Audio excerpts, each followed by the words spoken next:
ហើយយើងអាចយកមកដាក់បានហើយសម្រាប់navigator នេះ Oh my god English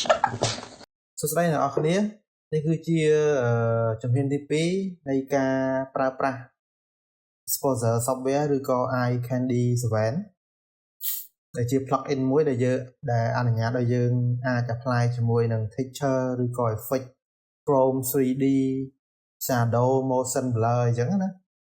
អូខេអញ្ចឹងកាលពីវីដេអូមុនខ្ញុំបានប្រាប់ពីរបៀបនៃការ install plugin មួយហ្នឹងហើយខ្ញុំស្គមថាអ្នកនរគ្នាអាចធ្វើបានដូចខ្ញុំដែរអូខេអញ្ចឹងនៅក្នុងវីដេអូនេះយើងមកដឹងពីរបៀបប្រើប្រាស់អ្នកនរគ្នាអញ្ចឹងជាហ៊ានដំបូងគឺខ្ញុំបង្កើតกระดาษកិច្ចការមួយសិនហើយយកกระดาษទំហំប៉ុណ្ណាក៏បានដែរតាមអ្នកនរគ្នាអូខេអញ្ចឹងខ្ញុំបានinstall វាហើយយើងចូលទៅមើលថាយើងបាន install វារួចរាល់ហើយឬនៅអញ្ចឹងដើម្បីដឹងថាវា install បានឬមិនបានយើងត្រូវមាន object មួយសិនមាន object ណាមួយសិនអូខេអញ្ចឹងយើងទៅយក object យើងមួយសិនមកដើម្បីយើង test ជាមួយនឹង plugin ទាំងអស់គ្នា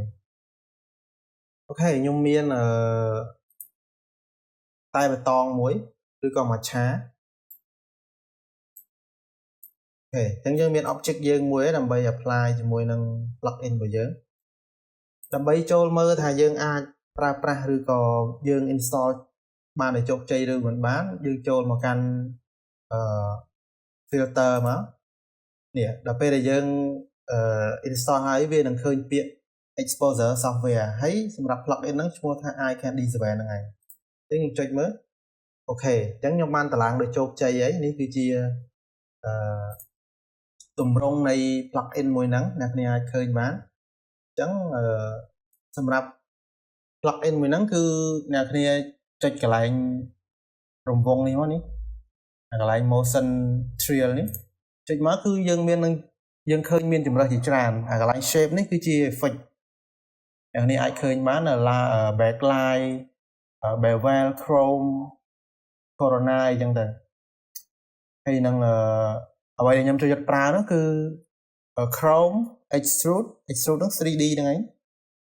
ហើយ glow ហើយ shadow ហើយនឹង motion នេះអញ្ចឹងអ្វីដែលខ្ញុំរៀបរាប់មុនហ្នឹងគឺខ្ញុំចូលចិត្តប្រើហើយ texture នេះខ្ញុំអត់ដែលបានចុចចូលប្រើទេដោយសារវាអត់សូវត្រូវជាមួយនឹងការងាររបស់ខ្ញុំ texture ទាំងអស់នេះអញ្ចឹងបើសិនជាត្រូវមួយការងាររបស់គ្នាអ្នកគ្នាអាចតេស្តមើលបានថាយើងចុចទៅគឺវាចេញបែបណាអញ្ចឹងណាអូខេអញ្ចឹងខ្ញុំសូមបង្ហាញពីអ្នកគ្នាអំពី shadow មុនអូខេយើងចុចមកលើ shadow មកកន្លែង preset នេះវាមាន preset drop shadow ហ្នឹងឲ្យយើងជាច្រើនអូខេអញ្ចឹងអ្នកគ្នាអាចយក mouse យើងបើកភ្នែកអាហ្នឹងទាំងអស់មកអូខេយើងបើកទាំងអស់មកហើយយើងអាចយក mouse មកដាក់បានហើយសម្រាប់navigator នេះ Oh my god English គឺជាកន្លែងដែលយើង preview អញ្ចឹងយើងគ្រាន់តែយក mouse យើងដាក់នៅលើឈ្មោះណាមួយនៃ drop shadow ហ្នឹងទៅគឺវានឹងបង្ហាញជាទម្រង់ drop shadow ហ្នឹងហើយអូខេនេះគឺជា perspective sphere selection អញ្ចឹងអ្នកគ្នាអាចតេស្តមើលបានអូខេនេះស្អាតមែនតើ